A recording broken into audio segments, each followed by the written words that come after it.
you can add stuff to yourself, but fundamentally you haven't really grown. You haven't really changed. So how do I know if I'm really growing? Well, it's a really, really clear indicator is the level of selflessness that one has been able to cultivate.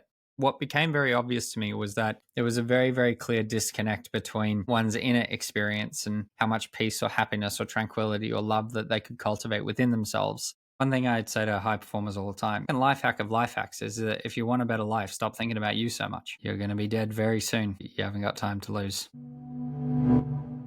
Max Stevens, I'd love it if we could start with your journey. What's the journey you've been on that's brought you to this point? I was lucky / unfortunate that I grew up in a drug-addicted household.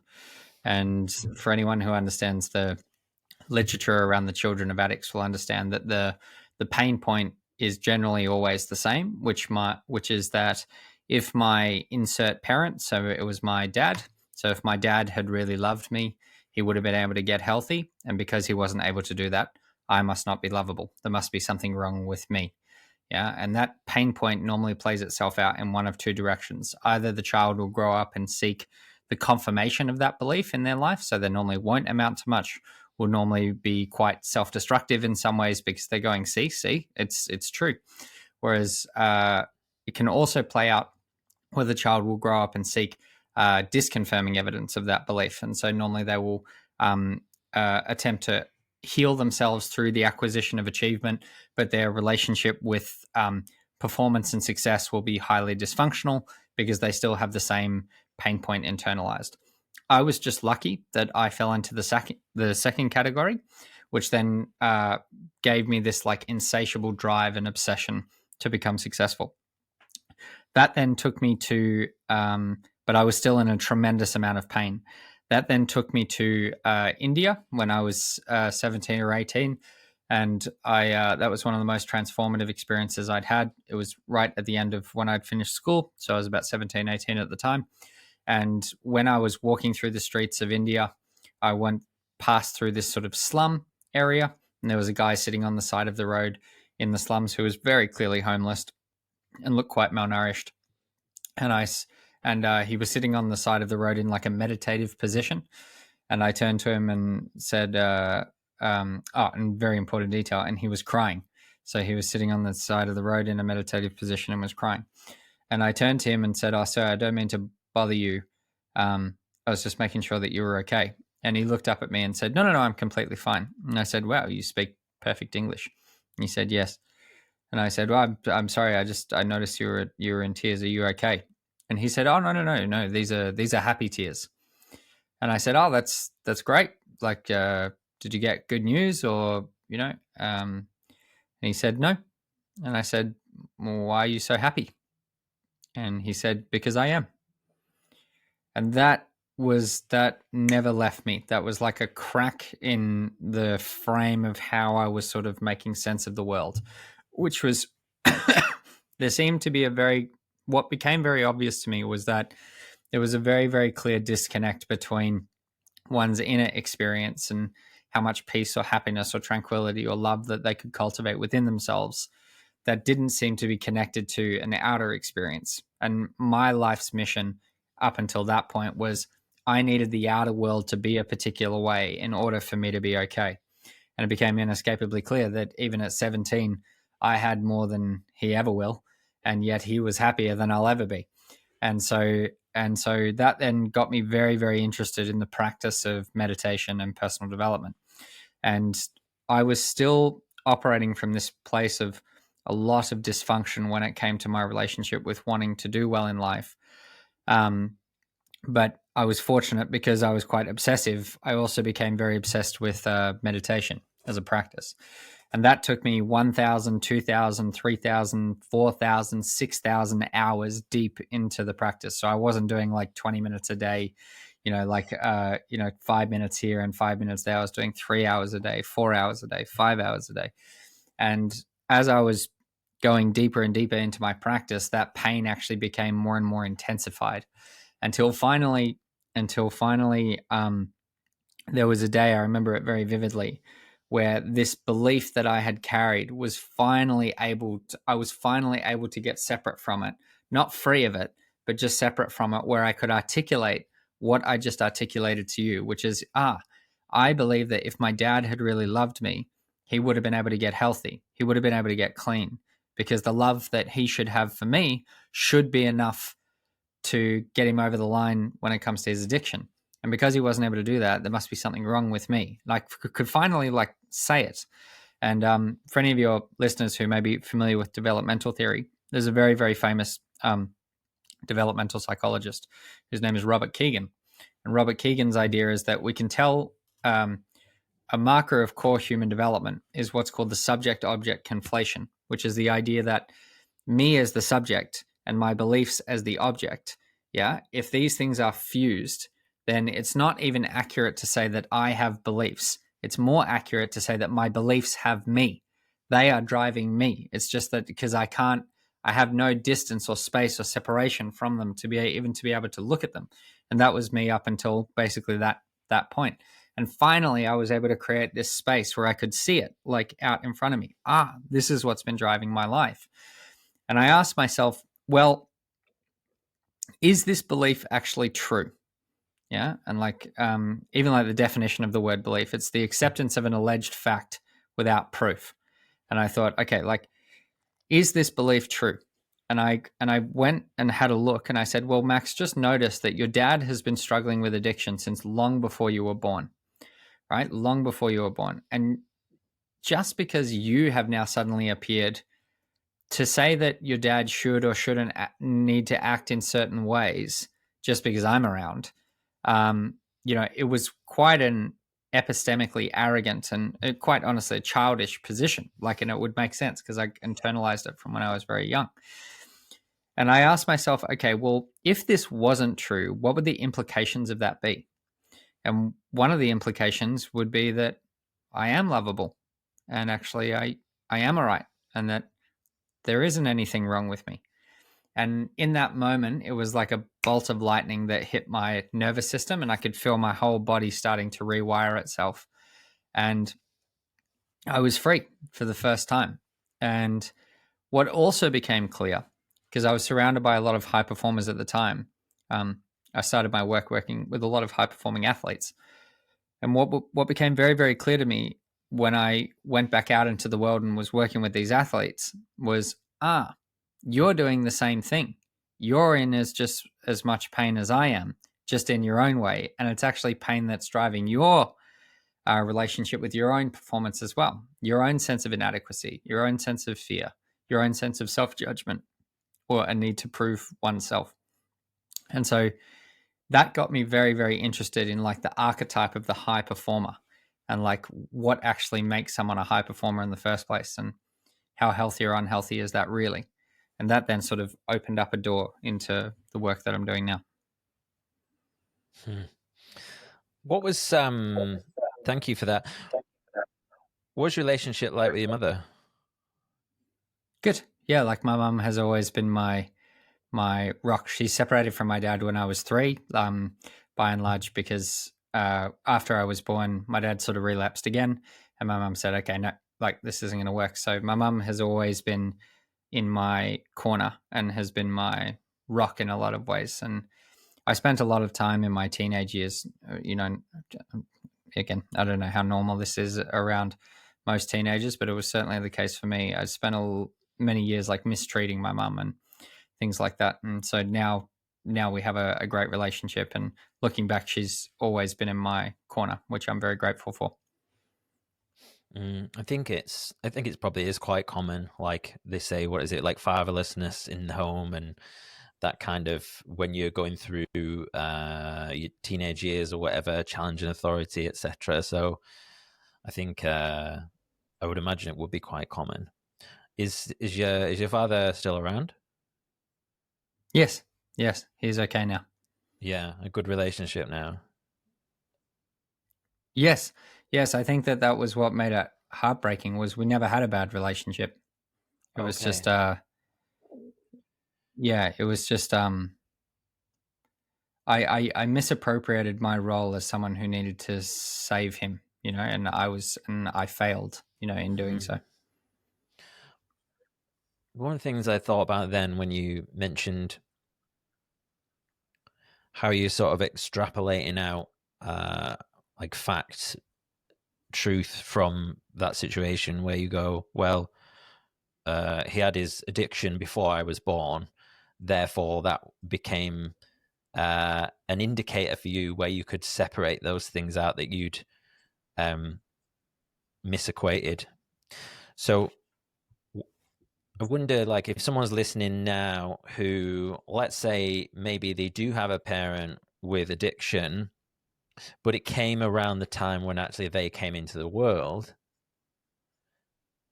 how would you advise them look at that? Because they don't have the same sort of obvious marker that you were able to point to. Oh, yeah, certainly. So it gets us into a deeper conversation about almost like the nature of forgiveness. And so all the sort of, like, if I was speaking with somebody whose parent had addictive symptoms since from a stage after from when they were born, the thing that I would say is, well, addiction is not a problem. Addiction is a solution. And so the question becomes, like, what is it a solution for? Yeah. And so addiction is a very, very thorny like topic that I'm in some ways qualified and in some ways not qualified to speak about. But the premise or practice, like around forgiving my dad in my case, or forgiving whoever this person's is parent, is one thing. One of the sort of things that I like to explore around the nature of forgiveness is that forgiveness is actually an insight rather than a process. And the insight is this: what this person did to me was actually not about me at all. So like the classic sort of archetype around like hurt people will invariably hurt people. And there's like a great story that goes with that, which is like a man dies and goes into purgatory and is about to be judged by God as to whether he made it into heaven or hell. And God meets him and says, I'm sorry, you didn't make it because of all of the pain that you've caused in your life for other people. And he says, but Lord, it wasn't my fault. It was my parents. My parents didn't give me enough love, which had me act in dysfunctional ways, which meant that I hurt people in the world. And I'm really sorry. And God turns back to him and says, that's a really good point. Actually, that's a great point. And he pulls up the parents and says, this is your fault. Like, you didn't give your son or daughter enough love. And because of that, they then acted out in dysfunctional ways, which hurt people in the world. This is your fault. And they go, but Lord, it wasn't our fault. Like, we were carrying our own pain from different experiences that we've had, which, meant that we were misattuned with our son or daughter, which had them then act in dysfunctional ways, which then hurt people in the world. We're really sorry. But it wasn't our fault. And God goes, that's a really good point. And God goes back and back and back and back and back, all the way back until the Garden of Eden, and finds the snake and says, this is your fault. You are the cause of all of this. And the snake turns back to God and says, yes, Lord, this is my fault. I am very sorry. But God, I couldn't help it. It's in my nature. And he looks God in the eyes and says, I wonder who created me. And so, like, the principle of the story, is that blame and what would you say, pain in some ways, it ultimately becomes untenable. So, like, we blame our parents, and our parents got it from somewhere, who got it from somewhere, who got it from somewhere. And I often think that that's why in a lot of theological literature they talk about forgiveness as though it has this like metaphysical quality, because in some ways when we forgive, we break that chain. I'm no longer at the risk of handing this on to anybody else accidentally or otherwise. And so for anyone who's in that position, who finds themselves feeling resentful or in pain around things that people have done, quote unquote, to them, the thing that I would say is just realize that they haven't done it to you at all. Yeah, it's like, that's a really interesting sort of framework. Like, blame is like unsustainable in some ways. It keeps on getting kicked down the road to the next person or thing or whatever. One thing that I really like, actually, at the moment, I can't remember where I heard it, but it was like, I think in modern society, we're also trauma aware, trauma informed, and stuff in this new age, and that's great. But we sometimes forget actually what are the great qualities that you've got, which you've picked up from your parents. Because especially in the world of high performers, right? You've got this double-edged sword, these two sides, but it's like sometimes we don't stop to go, yeah, but like the my grit, my determination, my sensitivity, all this, okay, I might have got an alcohol addiction, but also look at all this other stuff, and that's come from them as well. And I think that's a nice lens to think about sometimes, in a sort of has like a gratitude sort of overlay to it, which is something I really like doing at the moment. Yes. It's I'm reminded of the superhero archetype, You get bitten, but you also get these superpowers, And so it comes down to, it is often the case that the pain in our lives and our greatest strengths are sort of two sides of the same coin. And I think there's a really, really powerful idea within the sort of superhero archetype. It's something I have come to appreciate as I've gotten older. Is it's also in some ways about coming to terms with what your life is not going to be. So if you've seen like the even like the original Spider-Man movies that with Tobey Maguire from like 2003, like that's my sort of era. I was a kid. Same. When I remember when they were new. Right. Yeah. Likewise. Right? Likewise. And so there's like a really, really great scene after Peter has he's killed the Green Goblin and saved, I think it's New York City, and he's at the telephone, like an old like payphone, to put, and he puts in the coins to call Mary Jane, who's his neighbor, this girl that he loves, and she answers the phone and she goes, hello, and he's just standing there with the phone, and she goes, oh, and she hangs it up, and he's still got the phone like sitting to his ear, and he says something to the effect of like, I love you and I have always loved you, but you and I can never be together, because if my enemies ever found out about you, and something happened to you, I could never forgive myself. So this will be the last time I tell you this, because who am I? I am Spider-Man. And so it's like that he comes to accept all of himself as, insofar as like not only his role and what his role will be in the world, but also what he can't have as a result of playing that role. And so in some ways we want the superpowers without getting bitten, so to speak. Yeah, and I think it's funny, isn't it, where you'll have done that kind of thought experiment where someone says, if I took away all your pain but you lost all your drive, and you'll be content and happy. It's almost like the blue pill thing or whatever. It's like, would you take it? And I feel like most people in the high performer kind of avatar would be like, nah, fuck it, I'll keep the pain, and I'll like, because there's enjoyment in that kind of relentless drive. I don't know. What do you think about that? I don't agree. Like, I think that the high performers are in a lot of pain. High performers are high performers because they are in a lot of pain. They are attempting to allay some sort of internal feeling of inadequacy, pain point, etc., by achieving an external outcome in the world. And these spaces are not connected. And so they get caught in this infinite regress where what happens is they have this internal pain point. Then they go out looking for achievement under the belief that this will allay my pain, although they can't articulate it in this way, but this is the pattern. What happens is they achieve, insert whatever it is, and there's a temporary allaying of that pain. It temporarily leaves them. And they go, oh, fuck, that's nice. But what happens is as that pain point starts to reaccumulate, because it hasn't really been dealt with, only strategized around,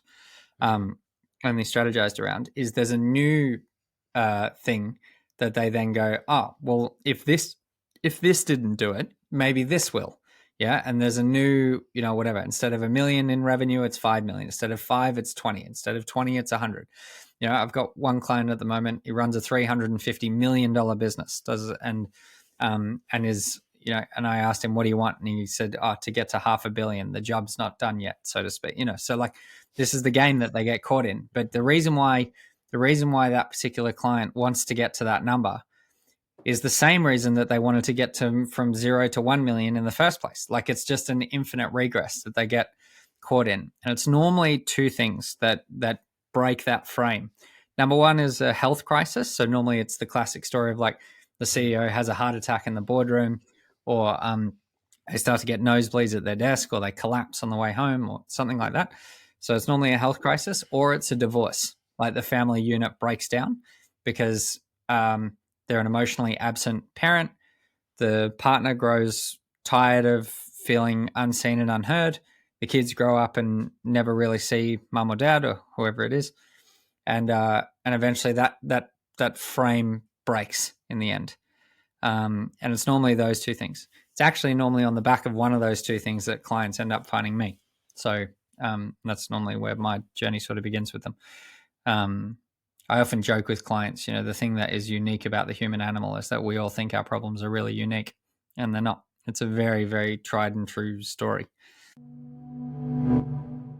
If you're anything like me, you're probably good at starting habits, but fail to stick to them over the long term. There's probably one or two, whether that be going to the gym or taking the dog for a walk, but struggle to maintain others around career, relationship, or life goals. If you're a long-term listener of the podcast, this won't be the first time you've heard me talk about habits and leveraging public accountability. That's why I created indiip, the tool that helps you build healthy habits and stick to them. After creating your free account, you'll be given your own personal public profile link, which you can share with your friends, your family, coach, or followers. And when someone clicks that link, you'll be given a real-time notification that someone is watching your habits. I can't tell you how much of a motivator it is when you're stuck in a procrastination cycle and this little eyeball pops up with a number next to it. My productivity has gone through the roof since I started using it. It's that effective. Luckily for you, I'm giving away 100 free VIP months to my podcast listeners. There's no credit card required.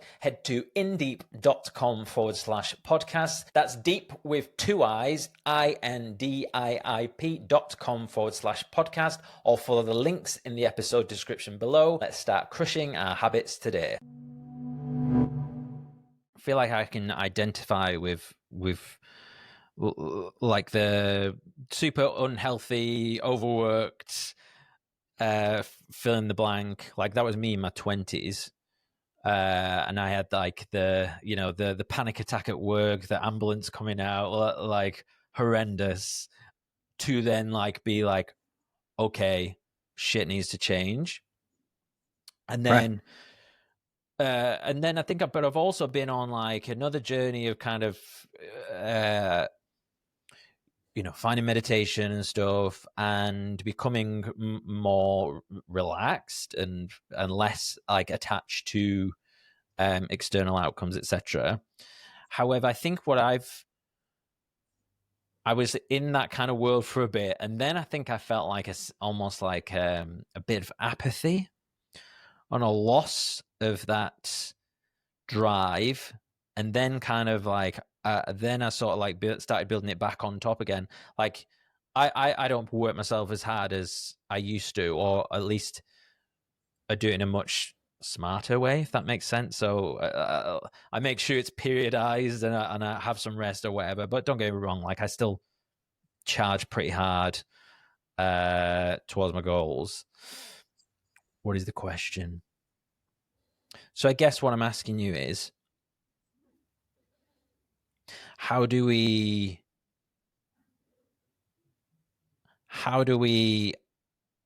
achieve our goals and have that drive, but not become apathetic?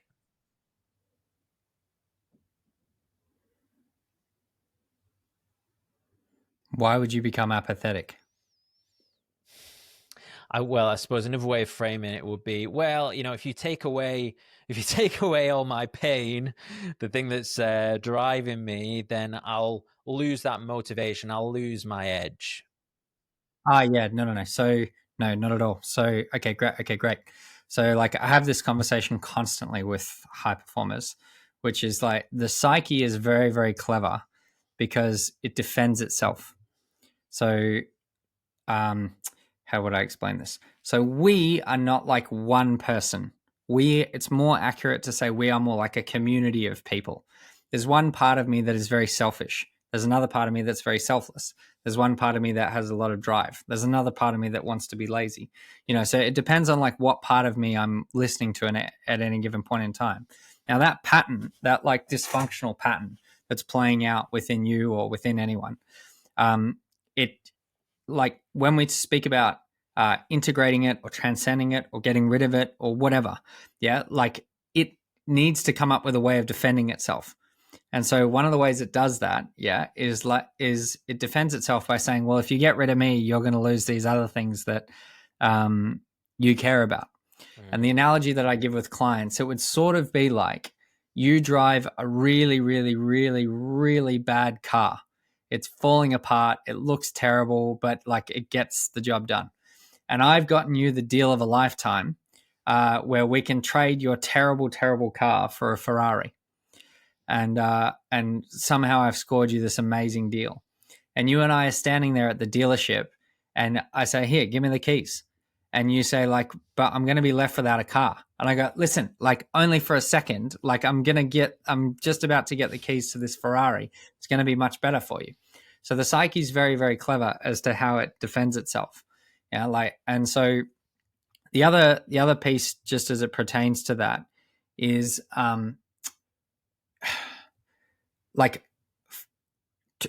false skepticism. Yeah. So like the whole like bit skeptical about I'm a bit skeptical about getting rid of this or integrating this or transcending this. Like false skepticism is to be skeptical of the world. True skepticism is to be skeptical of my own skepticism.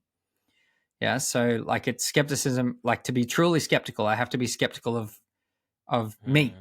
And so like, what's the chances that I'm deceiving myself here? Yeah. Insofar as that I'm lying to myself insofar as that I wouldn't have to change if I'm not willing to make this change or this drive. So there's like a part of our brain that is essentially responsible for homeostasis, right? It's like a thermostat. You had too much heat, the AC kicks in. It gets too cold, and the heater kicks in. And your mind works in just the same way. It doesn't like change, whether that's positive or negative. So you've got to be smarter. That's why I speak about skepticism. You've got to be smarter than your own defense mechanisms. How do you do that? Okay, so just note, like sometimes people ask me, they'll say, well, Max, like what's the difference between like a healthy high performer and like is there such thing as like a healthy high performer? It sounds like what you're saying is like all high performance is driven by dysfunction. The tell is very, very easy, right? So within okay, so let's lay a bit of context, right, to get to this answer. So when people say that, like one of the things I've been shocked at, Jason, with a lot of people in my space, coaches, personal development practitioners, etc., and I say, what is the actual point of personal development? Like, what's the point? Like, what are we actually developing, firstly? And what are we and if we are developing, what are we supposed to be developing ourselves into? Like, is it different for everybody or is it the same? And and I've been shocked that, if I ask a coach or someone in my space, what's the point of personal development? They'll say, to kick goals and be a winner and, all that stuff. Yeah. And that's all nonsense. Like personal development, like the underpinnings of personal development is found in philosophy. Philosophy is the original, like personal development. We have Aristotle, we have Marcus Aurelius, we have like all of these amazing thinkers who are basically concerned with like right living. Yeah. Like what does it mean to live really well? And all philosophical schools of thought essentially point to the same thing. And all theological and religious schools of thought point to the same thing. And all New Age spiritual ideas point to the same thing, which is that the point of personal development is what's referred to as self-transcendence, which is that I'm attempting to transcend my own selfishness. In philosophy, they would speak about like becoming at one with the logos. Within religious ideas, they speak about turning yourself over to God and getting the devil out of you. Like when you speak about New Age spiritual ideas, they talk about the higher and lower self, or like the ego and the authentic self and all that sort of stuff. So like it all speaks to the same idea. And so one of the questions that we can ask ourselves is, okay, well, how do I know then that I'm really growing? Yeah, like how do I know that I'm really growing, as opposed to just like adding? Because everybody has seen the deeply dysfunctional and unhappy millionaire, right? It's like, yeah, you can add stuff to yourself, but fundamentally you haven't really grown. You haven't really changed. So how do I know if I'm really growing? Well, it's a really, really clear indicator is the level of selflessness that one has been able to cultivate. Yeah, as opposed to the level of selfishness. So like within developmental psychology, for example, or developmental theory, right, we speak about what are called circles of concern. So at lower stages of development, if I'm a less developed human being, my circle of concern is smaller. It's about me and my needs and what I can get from me. Yeah. Then it extends to me and my family. Me, my family, my friends, my community, my country, all countries, all cultures, all animals, all the environment, all people of all races and all languages, and the cosmos at large. And so one of the ways you can tell whether you're really growing is where does your circle of empathy end? Where does your circle of concern end? That's like a really, really easy way to tell around one's level of development. And so fundamentally, like off the back of being able, like insofar as the journeys that I walk with my clients, off the back of being able to integrate and forgive whatever the dysfunctional experience was that gave birth to your drive. Yeah. It's about reorienting your drive, yet as opposed to healing myself through the acquisition of achievement to now contributing powerfully to the world. Right. And contribution is something that we can speak about a lot. So like you have to understand, anywhere from tens to hundreds of thousands of years, our ancestors lived in tribes in the forest. And your success measure wasn't your bank account. It wasn't your car, obviously. It wasn't anything to do with you. It was the contribution that you made to that tribe. Did you go and get the berries? Did you go and catch that fish? Did you go and hunt the animal? And if you did, you'd bring back your spoils and you'd be celebrated within your tribe. And this was all sort of well and good, essentially up until like the Industrial Revolution. And post-Industrial Revolution, we had a surplus of goods, yeah, whereby the sort of powers that be were left with a very interesting question, which is how do we convince people to buy more than what they need? Because now we've got enough for everybody. And so began the rise of advertising, yeah, where trade, like in 2025, certainly comparatively to the rest of the world, trade in Western developed countries is not done on the basis of utility, yeah, because we already have more than what we need. Trade is now done on the basis of identity, yeah, so as in what does it mean about me to own something? Yeah, so like the analogy I give, I wrote about this a little bit in my book, is like if you take something, for example, like a Gucci scarf, right? I don't buy that scarf for the fabric. I buy it because of what it means about me to own it. It says that I'm sophisticated. It says that I'm elegant. It says that I'm successful, whatever it says, yeah? But the problem is so really important. So I'm not buying the thing. I'm buying the story about me, that it means about me to have that thing.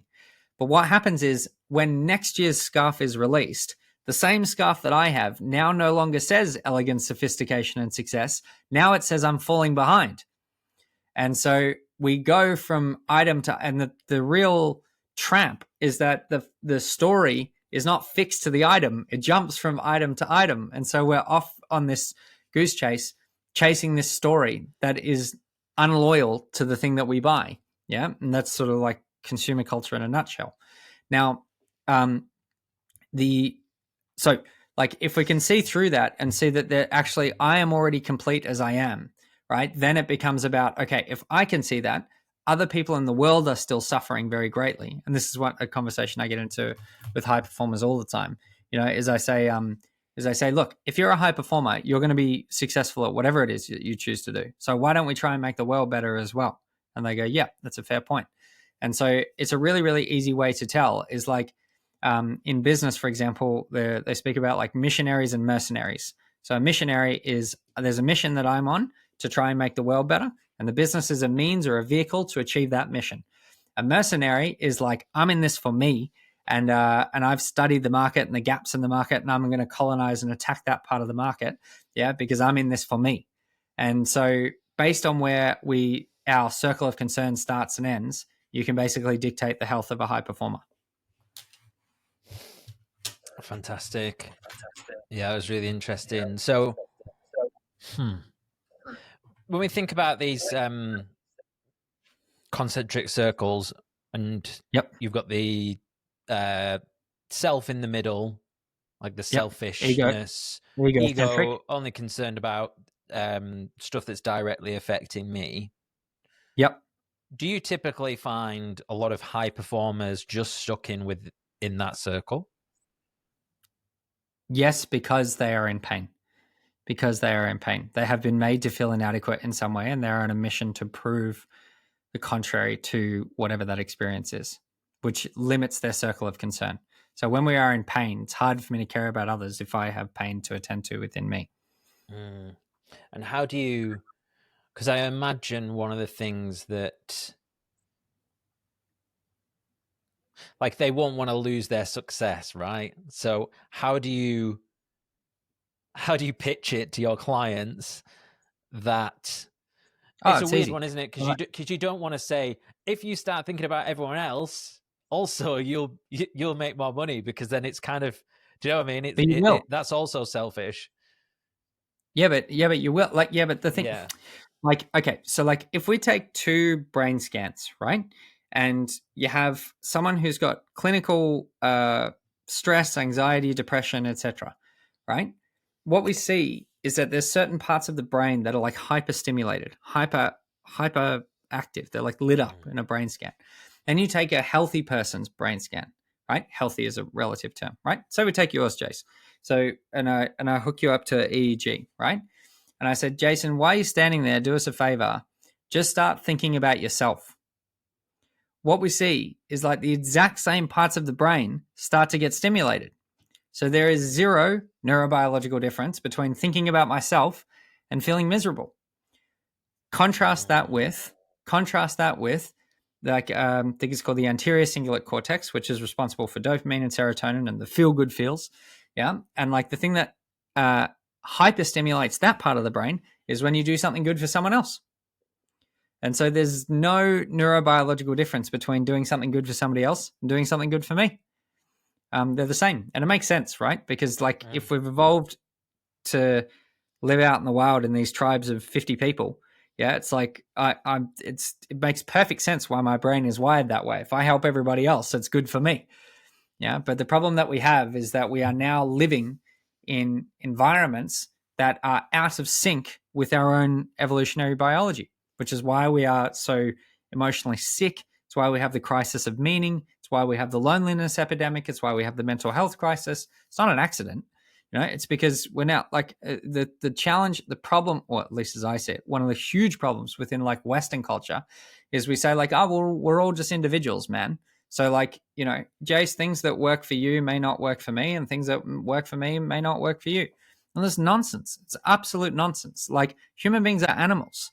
Like you take it, any other species, take dogs, right? Like dogs can have different personalities, I guess. They can have different preferences, I guess, you know, like, but they're all still dogs. What do dogs need? It's like walks, play, food, and affection. And it's like, okay, then you take 2 human beings. One of them's introverted, one of them is extroverted, one of them has, you know, whatever.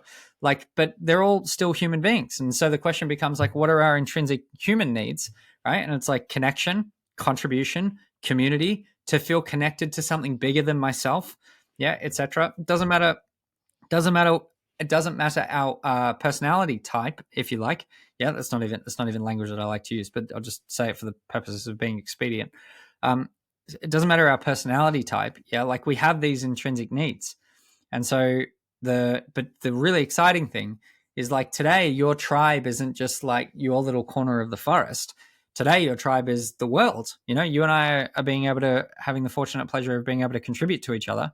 You know, halfway around the world. And so the question that I invite high performers into is like, how do you want to see the world get better?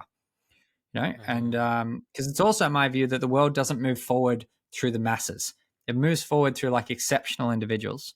And the tragedy for high performers is because they're often in pain. Is there's so much good that they could do for the world, yeah, that they don't do because they're caught up in a narrower circle of concern. And so, like on the other side of being able to integrate those things, like that's how, in my view, like that's how the world gets better.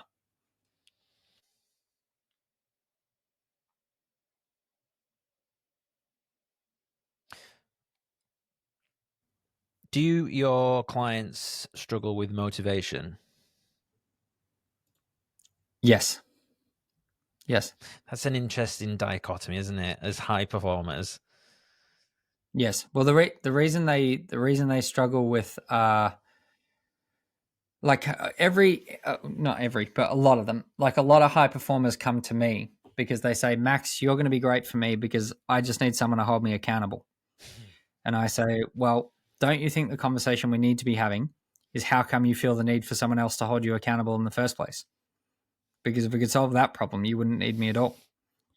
And so they bang on and on about this language like discipline and mindset and accountability, but it's all nonsense. It's like they're trying to compensate or correct for something that's not working. You know, and they go, I just need more discipline. I just need more like, like David Goggins or like, that sort of archetype of or way of thinking. You know, it's like, fuck your feelings and follow the plan and all that sort of stuff. Like, that's nonsense. It's nonsense. It's like the reason why why you want me to hold you accountable is because on some level you don't want to do this. There's something in you that doesn't actually want to take this course of action. Because if all parts of you are in harmony towards taking this action, yeah, you wouldn't be on the call with me in the first place. So like, there's some sort of misalignment here that you're not wanting to address. And often and when you start picking at that, that's when you find out. It's like, okay, well, why do you actually want to achieve this thing in the first place? And then when you start hearing that story, it's like, oh, okay, well, of course you struggle with motivation. Yeah, that's interesting. I think I always see analogies with, and I'm sure you do, with business world performance and then athletic performance. And are you familiar with High Rocks? It's basically a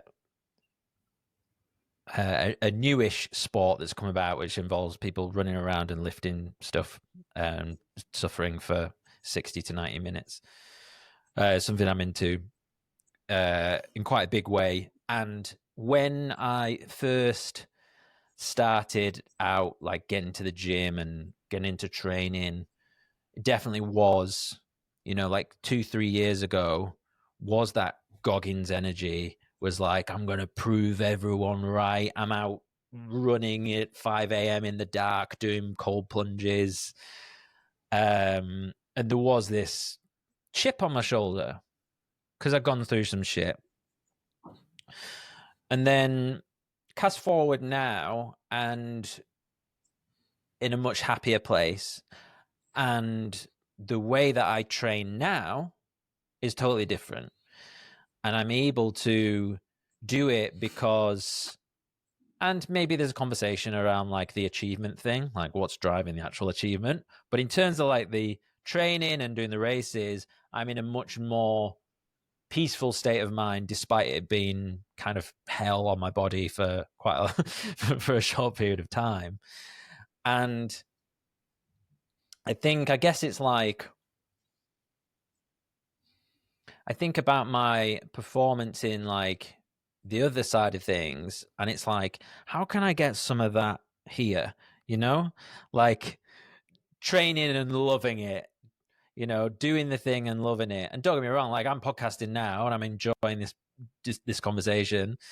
But I think sometimes, like I can find, I'm editing and and I can feel a little bit, but actually, I really enjoy it. So, what's my question here?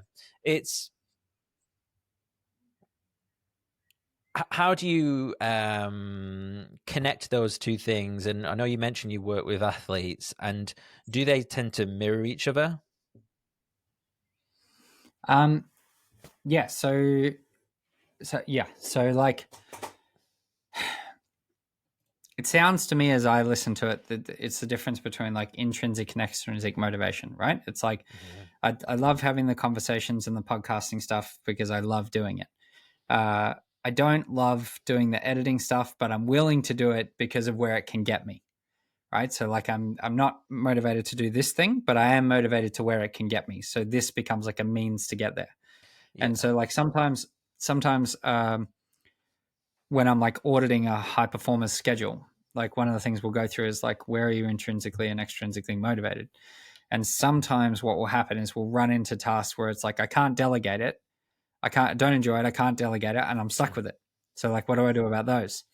And like a really, really easy win that's available is frame up the task in your own mind as to who else benefits from this getting done besides you. So, you know, your viewers benefit from it, your listeners benefit from it, your team benefits from it, your family benefits from it. Like who benefit like who benefits from this task, and you know, sort of pulling at all those threads. And you'll say, right, well, if I don't enjoy it, can I do it as a way of contributing to them? It's like, yeah, of course I can. You know, and so that's an easy win that's available there.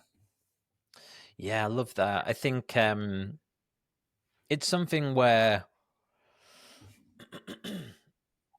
I think I've deployed it intermittently in the past, where you kind of like step outside of Jason's world and go like, okay, if this could help one person, like that'd be fucking amazing. And actually, I noticed on your intake form that you mentioned something along the similar levels, like if we could just help one person, like that's awesome. And I'm totally with you there. It's interesting. I don't know if you do much on social media, but that's quite a good it's a good lens as well, where sometimes I can ask myself, who's this for? Is it just for me? Like, you know, am I just putting this video on to like show off me doing some race or whatever? And that's okay, but I think it's like self-awareness. But then other times, and it's funny you should mention the anterior mid-cingulate cortex, because I did a video on this a few years ago, because I was so interested in it and I just wanted to help people. And I had this like thing of like, this should help someone. And it really did change the temperature of like my motivation. Yes. And it the content ended up being better because of that. That's your evolutionary biology shining through. That's right. That's exactly so right. It's not an accident. It's like, you know, it's like all of it. Like, it's not difficult to work out. Like if you just pay attention, you know, to it for a moment. It's like, of course, that makes sense. Of course, that's why you feel better. And I say you, not you in the royal sense. Why we feel better. Of course, that's why we feel better when we do good things for others. Because it's like, yeah, because for hundreds, tens, if not hundreds of thousands of years, that was the lifeline. It was like doing good for the people around you. So then that way you'd secure your place in the tribe, and we'd all continue to survive. You know, and people go like, wow, you know, like they think that's like you know, it's like without any context, it seems like such a wacky, mind-blowing idea that, wow, isn't that amazing how doing good for other people like makes me feel good? And it's like, well, no, it's not that wacky at all. It makes perfect evolutionary sense. You know, it's the same like if I go like, I don't know, when do you feel most at peace? And people go like walking through nature, on the beach, like up in the mountains, you know, whatever. What, you mean the place where we evolved for tens, if not hundreds of yeah. yeah, like, oh yeah, like, you know, it's of course you feel better in those spaces. Yeah, it sounds it seems so obvious, doesn't it? Now when you lay it out that way. I had the last conversation I had this week was with someone who does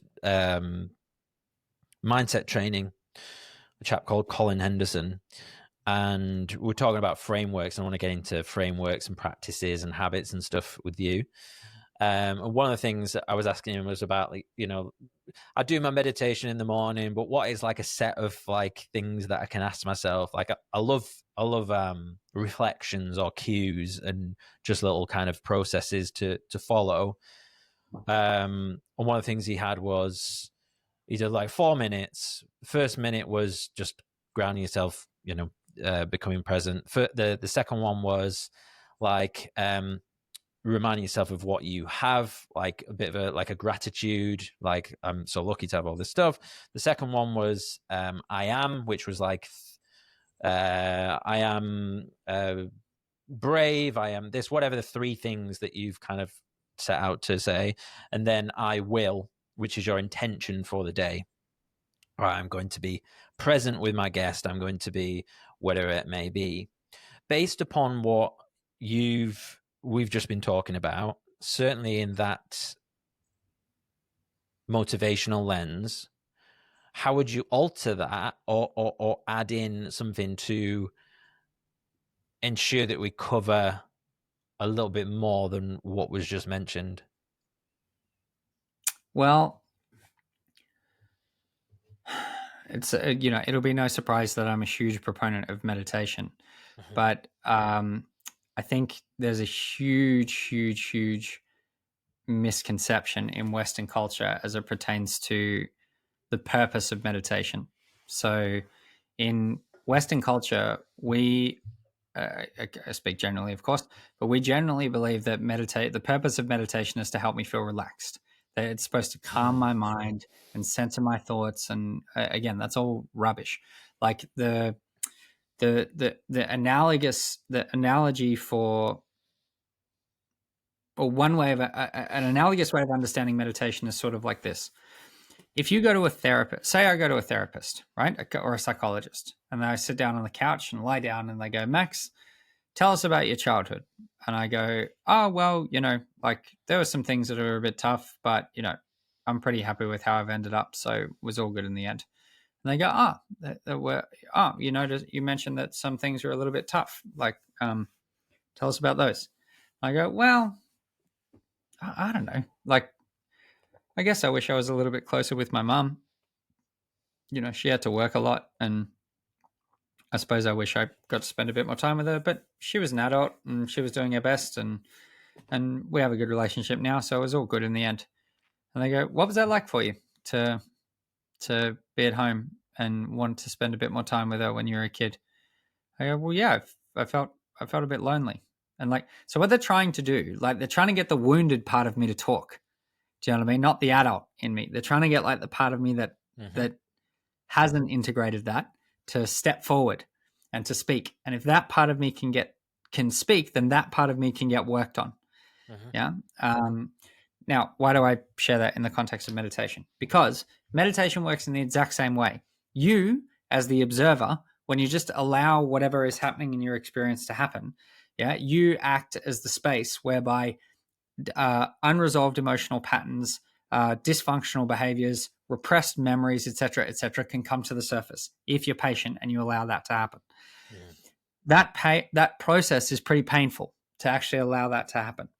But if you can be patient with it and it surfaces, generally what happens is that it resolves itself.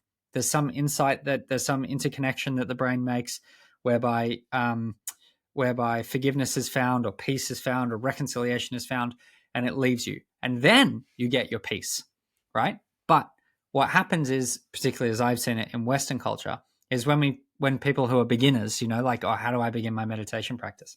What happens is they close their eyes, and what they find is that their mind just goes absolutely mad, and they feel terribly uncomfortable, and there's aches in the body, and there's like, oh God, there's a memory that I had from 3rd grade, which I haven't thought about in a long time. And they go like, oh, I just must not be good at this. And I go, no, that's exactly what's supposed to happen. That's you're doing it perfectly. That's what's supposed to happen. It's like, you got to be able to go through that bit and be patient and just hold space for it. And if you do that, it will resolve itself. But that can take, you know, a year to really, really get that practice, you know, really firing, and actually to see the learning curve, you know, of and the results that you get from such a practice. So all that stuff so, okay, and one more thing. So if we look at the definition of the word peace, yeah, like the definition is an absence of conflict. So if there's conflict, we don't have peace. But if you have no conflict, you have peace, right? And so it's my view that as we go deeper and deeper into meditation, as these things start to resolve themselves, it leaves space for new things to occur, new ideas, new insights, new whatevers. And so I'm more in the camp of let me resolve everything about myself that is dysfunctional. So there's like an ancient Indian philosophical school of thoughts called Advaita Vedanta, and their process of personal development, it's deeper than this, but they encapsulate it by calling it neti neti, which is not this, not this. So if you imagine like a block of marble, Michelangelo is in that block. I just can't see him because I need to get rid of everything that's not Michelangelo. Yeah. And so in just the same way, when we meditate, we are removing more and more things that are not us, not really us, but are more patterns that we've picked up or mimetic desires that we have, etc. And the whole like, let me really set my mind to what I want to achieve today sort of stuff, yeah, is like that. Anything that comes from anything that, what would you say? Anything that I purport as a goal is going to be cut up by all of that dysfunction that I haven't worked my way through. And so I'm a lot more in the camp of like, let me just work on myself, and I'll let for want of a better way of saying it, and I'll let the universe sort of guide what I'm interested in. It's interesting. And yeah, and I had someone on the other week who was more in that camp, shedding the ego and just kind of getting to the true self. And it does seem like within the self-development world, there is like these kind of two ends of the spectrum in terms of sort of like meta approaches, I guess. Regarding meditation, you mentioned that you're doing like 3-4 hours a day. Oh yeah. Which is pretty hardcore. Like I've done roughly 10 minutes a day for the last 10 years or something, and I was pretty proud of that. And I think the other day I did an hour. I stared at the wall for an hour. I was like, I'll just see what comes up, which was interesting. It was the first time I've ever done. It was good. Do you ever do eyes open as well? As in eyes open? Yeah, here and there, I guess. Yeah, eyes open is trippy. Like, it's really fascinating what happens to your visual system after a certain amount of time. It's just like I could be on mushrooms. But yeah, I think it was hard because I was going into it kind of, maybe I had a bit of an agenda, because I was kind of like, because I did want to uncover a way to like try and find what was going on. Like, but the thing I came out with was, I think it was about 50 minutes in, and then I actually had a voice recorder sat next to me, and then I just spoke out loud, and I just said, I want to help people. And that was what came out. Yep. Who knows? Maybe everyone's is like that. Because we talk about with what we were just talking about with motivation and community, etc., and the evolutionary biology, that seems like it's at center anyways. Yes, that's right. Well, I would argue that, yes. Yeah. So I guess what I'm saying is, how do you think like we need to be doing like 4 to 6 hours a day to find this, or are there other ways to do it other than psychedelics? Psychedelics work. Psychedelics are one of the best technologies. Hiring Max. Oh yeah, that's right. Psychedelics are very effective. Legality depends on your country. There's loads of ways, but the sort of the meta point, or like the meta content around that, is the same, which is like the thing that you're looking for. The thing that you're looking for is to transcend more and more and more of your selfishness. Mm. Yeah, of course. Of course. Yeah. Like, and you're right, and it's one. Sorry, last thing. It's one thing I'd say to high performers all the time. You know, for all of you guys who are looking for like the life hacks. You know, it's like, well, the fucking life hack of life hacks is that if you want a better life, stop thinking about you so much. Mm. All right, so back to my earlier point, and I know you didn't want to be like potentially like drawn into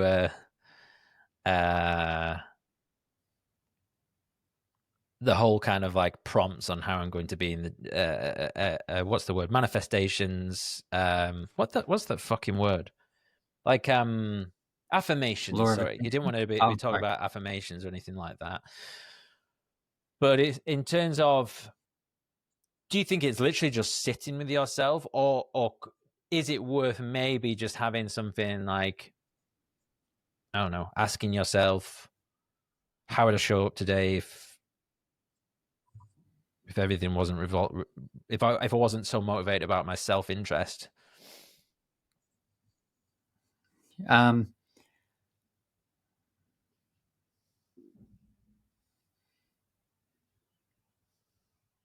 No, I'm more in the camp of just sit with yourself, like sit with yourself and allow that process to unfold. And self-worth is, in my view, it is earned through doing good for others. And so it's not found in like talking myself into it. It's like finding purpose that extends beyond me and my immediate concerns.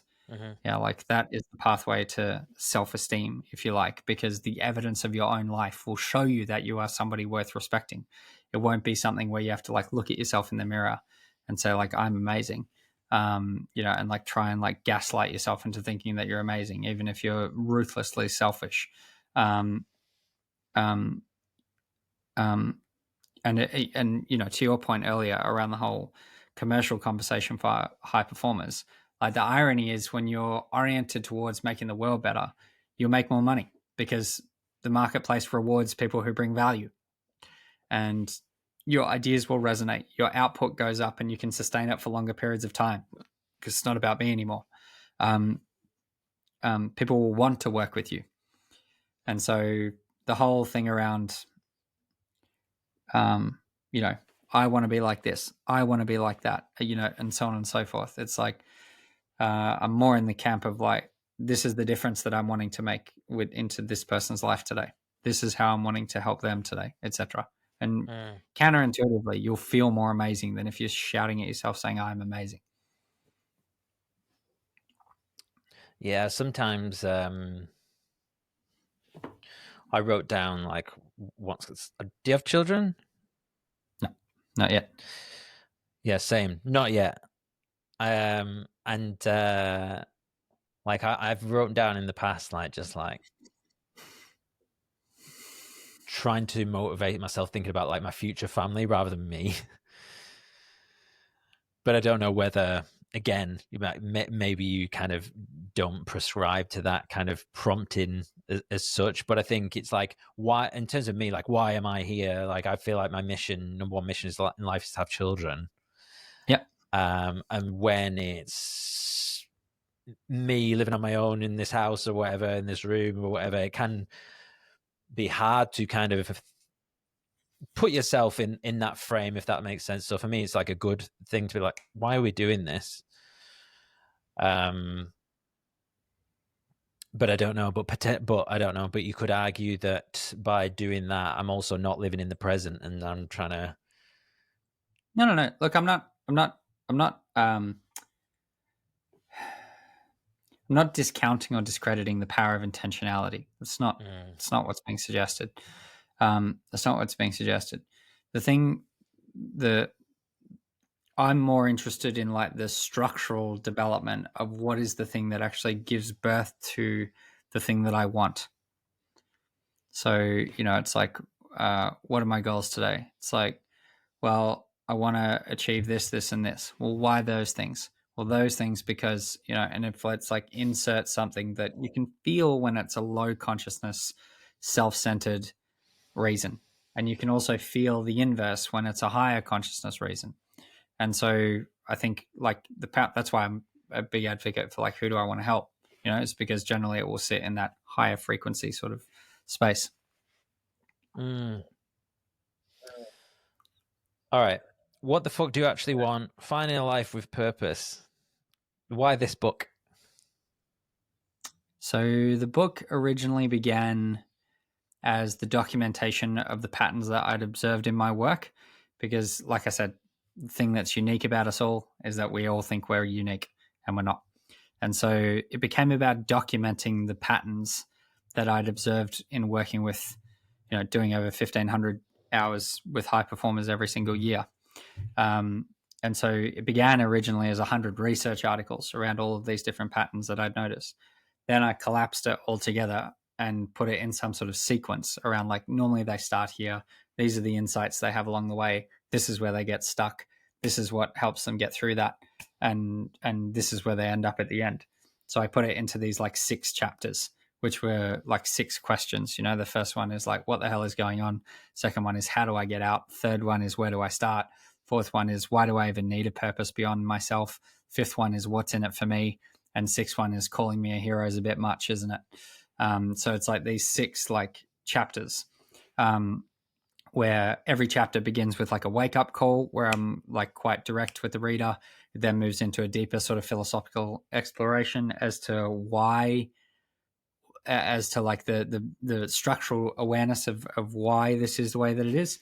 Then it goes into like 3 client stories that get followed throughout the whole book.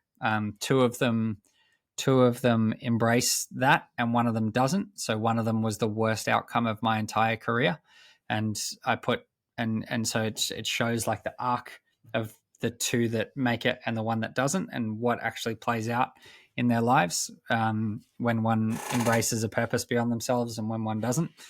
And then it goes through some exercises at the end of every chapter. So it's a much more affordable way of working with me, if you like. Would you be willing to tap into some of those stories for us? Yeah, sure. So so there's 3 characters that get followed. So they're called Vanessa, Alex, and Danny. And Vanessa is a high-flying executive. Alex was the son of one of my clients who was a young university student who was caught between what he wanted and what he thought he was supposed to want. And Danny ran a car yard, not a car yard, he was a mechanic basically. And so Vanessa's story, is really about her wanting greater levels of productivity, but even on the other side of achieving them, and she got her promotion and a few other bits and pieces, she was still unhappy. And then we started to get into conversations about what would actually make her happy, and she started to speak about the relationship with her grandmother. And she went on this mission to start a home whereby the last 10 years of your life would be the best. And so it walks through her journey from leaving that job to finding what she wanted to do. Alex, who's the young university student, is caught between what he wanted and what he thought he was supposed to want, and the pressure from both of his parents, because his mum believes that he should pursue the safe thing. Dad wants to encourage him to step out there, and that was a point of tension in his house. And so it walks through his journey. And then Danny doesn't change. What could he have done differently? What were the pivotal moments in his journey where you think you may have had a more positive outcome? His self-worth was tied up in the business. And that's a big mistake for many high performers. I am only valuable if the business is doing well. And if the business is not doing well, then there's something wrong with me. You think a lot of people attach the same thing with money as well? Yes, you could say that, yes. Yeah, I feel like that may be even more of a universal thing as well. Like not necessarily just on entrepreneurs.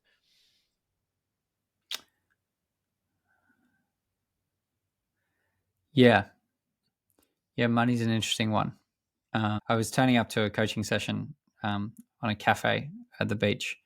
I'm blessed to say I sort of live on the water at Balmoral Beach in Sydney. One of my clients who's very, very successful and drives a Ferrari, and he turned up. We literally parked side by side with each other, um, and he got out of his car and I got out of mine. He said, "Don't you think it's funny that you're coaching me, yet I'm so much richer than you?" And I said, "Yes, but I'm much happier than you are." And so, I suppose it depends on how you define wealth in the end.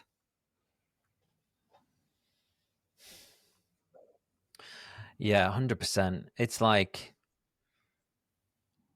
everything has to. Obviously, everything is your relationship to it and the lens in which you see it. And like I think of probably the time in my life when I had more finances available than I do now, shall we say. I was so much less bothered about stuff that made you look or feel well off, right? Mm.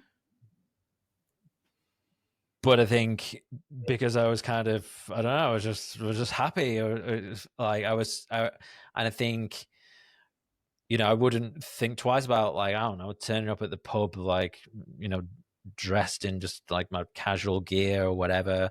And where it seems like we see this, don't you, with people who are struggling financially, and then of course, what do they look to do? They want to be glamorous, they want big earrings, they want big logos, they want everything to look like they are well off, rather than, you know. And then we see like Silicon Valley now, and most of the time the founders dress casually. They're in hoodies, and so they don't need to be in a suit. There's nothing kind of that shouts more low status these days than someone turning up in a suit. Your book talks about stripping away the expectations placed on you. Yes, What does definitely. that mean? So, a vast majority of our desires are mimetic. So, basically, what that means is that we inherit them. So, we inherit them from our family dynamics, from our culture, from from our emotional pain points, from our experiences, through what we're exposed to, etc., etc. We're sort of living in reaction to these things. And so the emphasis sort of in the title, you know, I know it's got an expletive in there, but fundamentally it's on the word you. Like, what do you actually want? Yeah, because most people are living a life that's not even theirs, being pulled by strings that they didn't create. Like I was. Like, it's a great example, right? Like, if I hadn't had that experience with that guy on the side of the road in India, you know, that would have been me. Definitely, definitely. Like, and I would never have become conscious of that belief. I just would have, you know, said, "Oh, I need more discipline and drive," and you know, I would have been exactly one of those people that I work with, and so um, and so a lot of our desires are imitative, and so it comes down to being able to pass out, like, what do I want, yeah, versus what have I been sort of taught or told to want. Mm. Yeah, that's so true. And I guess it comes back to what you were saying before about getting familiar and with your true self and that reflective work.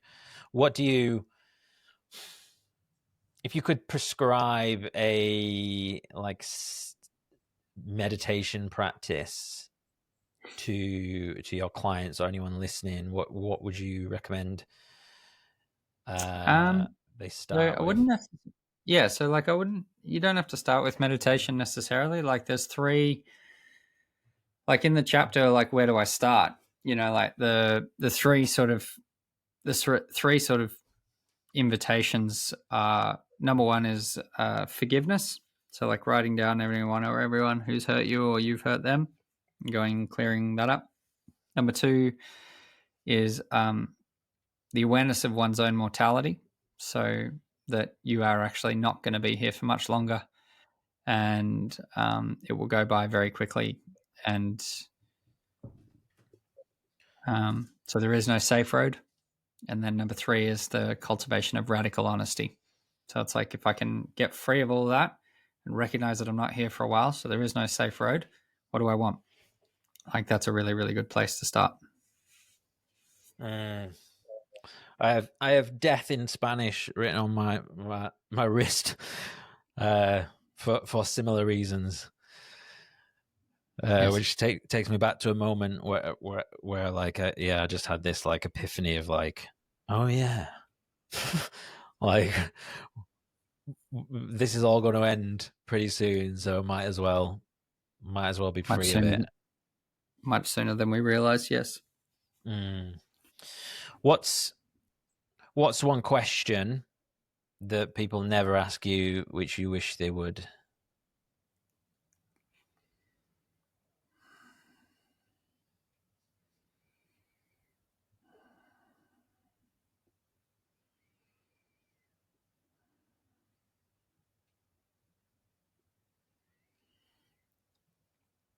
How do I learn to cultivate deeper levels of forgiveness? How do I learn? Yeah. Or how do I forgive? Like, how do I forgive? How do we forgive? Is my next question. Yeah. Again, I come back to that piece around, it's an insight. It's an insight. Like, the things that those people or that person did to you were not about you. Like, we see it, you can see it from a first person perspective, right? It's like any wrong that we've ever done somebody else, it's like, it's almost never about them. Never. It's always just like, we get upset at our partners or our spouses or our kids or our colleagues or whatever. Like, it's never about them. Never. It's always just like, I was caught up with myself. I was tired. I was this. I was that. It's like so. What are the chances when other people do that to me? It's actually about me. But the problem is, like, we make it about us. You see. I'm reminded of Viktor Frankl in Man's Search for Meaning. And I think so the story goes, when he got out of the concentration camps and they were doing like psychosomatic tests on his body and many of the other survivors to test for like signs of trauma. And they couldn't find any in his muscles. Like, so by all rights, his body had completely integrated all the experiences or hadn't picked up any of the experiences. And they asked him, like, are you okay? And he said, yeah, no, I'm fine. And they said, how on earth are you okay? Like, with what you've just been through. And he says, they, and by they, he means the Nazis, they can take everything from me, but the one thing that they can never take from me is the meaning that I give what happened. So I forgive them. And I come back to that in my own life. It's like, grow up, Max. Like, if he can do it there, you can do it here. Fuck yeah. Yeah, I love that. Thank you so much. I'm gonna bring this to a close shortly. A couple more questions before we finish out. One would be, how can we ensure that someone listening today goes away thinking about their potential in a different manner? You're going to be dead very soon, so you haven't got time to lose. And so will I, and so will we all. So that's an easy win for them. Cultivate your own mortality. You're not here for very long. Any future plans? What have you got on the horizon?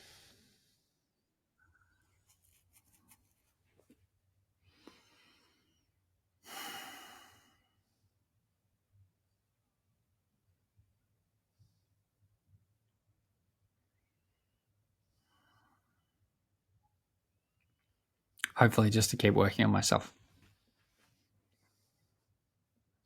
That's cool.